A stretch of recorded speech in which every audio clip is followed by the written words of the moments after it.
ผลคำวินิจฉัยออกมาแล้วนะคะดิฉันก็ขอน้อมรับนะคะคำพิจารณาของศาลนะคะនាយករដ្ឋមន្ត្រីថៃទទួលស្គាល់សេចក្តីសម្រេចរបស់តុលាការធម្មនុញ្ញ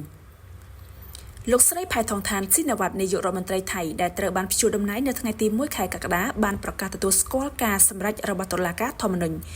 តុលាការធម្មនុញ្ញថៃនៅថ្ងៃទី1 ខែកក្កដាបានសម្រេចព្យួរតំណែងលោកស្រីផៃថងឋានស៊ីនវត្តពីតំណែងនាយករដ្ឋមន្ត្រីដើម្បីពិចារណាថាតើត្រូវដកតំណែងឬយ៉ាងណាការព្យួរតំណែងនេះធ្វើឡើងដោយផ្អែកទៅតាមមាត្រា160នៃរដ្ឋធម្មនុញ្ញជំវិញការខ្វះវិជ្ជាជីវៈក្រោយបែកធ្លាយកិច្ចសន្ទនាសម្ងាត់ជាមួយសម្ដេចហ៊ុនសែនប្រធានព្រឹទ្ធសភាក្រោយតុលាការព្យួរតំណែងប្រមុខរដ្ឋាភិបាលថៃរូបនេះបានទទួលស្គាល់សេចក្តីសម្រេចរបស់តុលាការហើយក៏បានសុំទោសជាថ្មីលើសកម្មភាពរបស់ខ្លួនលោកស្រីនឹងប្រើពេល15ថ្ងៃដើម្បីពន្យល់តុលាការជំវិញបញ្ហាបែកធ្លាយសម្លេងជាមួយសម្ដេចហ៊ុនសែនដោយលោកស្រីអះអាងថា